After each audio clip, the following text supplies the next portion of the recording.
Et dans mes mains, j'ai réchauffé les pieds du vieux républicain, couché au bord des Pyrénées, sous un soleil tiède et serein. Mon père, Ange Barcelot Ivaïvé, est né à Tarragone en 1922.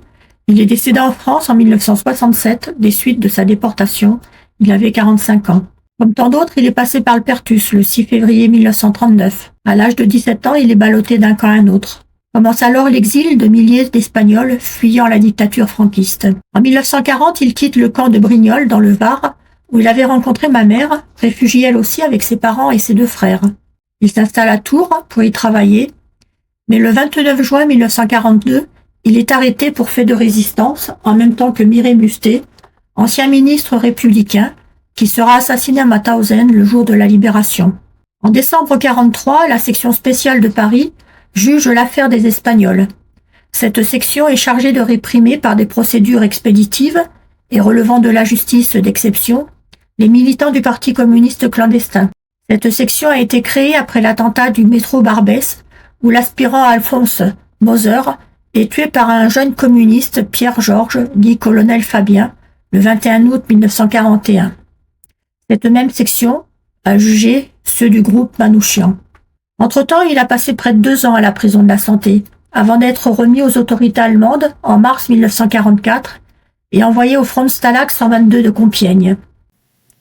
Il fera partie du dernier convoi, celui du 6 avril 1944. 2 jours après, le 8 avril, il arrive à Mauthausen. Il devient le matricule 61 909, un Rotspanier. 3 jours avant la libération du camp, il entreprend d'écrire un journal de bord, où il note jour après jour ce dont il est témoin. Des phrases brèves, sobres, précises, incisives. Les notes peuvent être coupées avec le livre Ceux qui vivent de Jacques Lafitte. Mon père cite dans son carnet, un peu plus loin, « Témoignages se répondent, se croisent, se confirment. » Il y mentionne Otto, un capot tué par les Russes. Le capot de l'infirmerie tué par les Espagnols. Il signale l'incendie d'un atelier. La parution du journal manuscrit, dont le titre est 6 mai, affiché sur les murs extérieurs du camp, qui explique ce qui se passe au-delà des barbelés. Et puis surtout, il note l'arrivée des Américains à 3h30.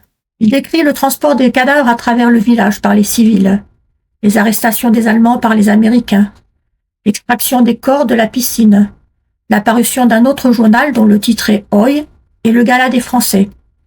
Il dresse la liste des morts. Aujourd'hui 28, hier 53, 300 en avril, et cite plusieurs compagnons, Pichoun, Auguste, Lafitte, Dex. Il relate la détention de Kurbel, dit Cojones. Kurbel qui a bien été jugé pas après la guerre, mais laissé libre faute de preuves lors du procès de Nuremberg. Et puis il signale l'arrivée d'autres Espagnols venant d'autres camps. Sur la dernière page, il note la mort du rappeur Führer, les Américains qui tuent 2 SS et l'arrestation du Panadero. Il retrace leur voyage de retour. Nuremberg, Wolfsburg, Thionville, Longuyon, le centre de tri, Tourne, puis Paris, le 26, où ils arrivent au Lutetia. Mon père ressortira du Lutetia le 5 juin.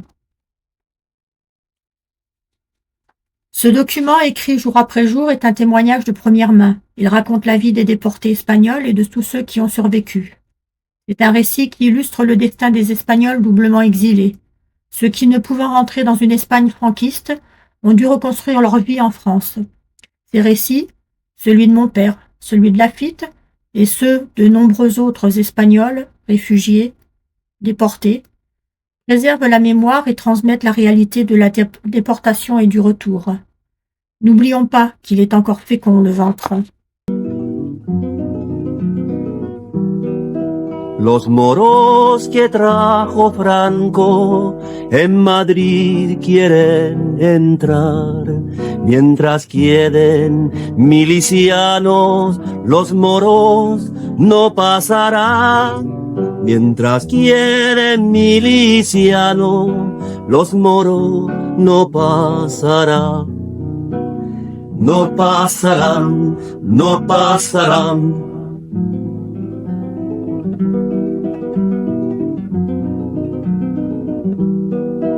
aunque me tire en el puente y también la pasarela, me verás pasar el Ebro en un barquito de vela, me verás pasar el Ebro en un barquito de vela.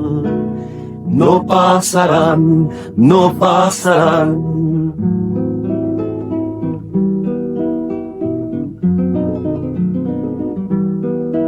10.000 veces que los tiren, 10.000 veces los haré.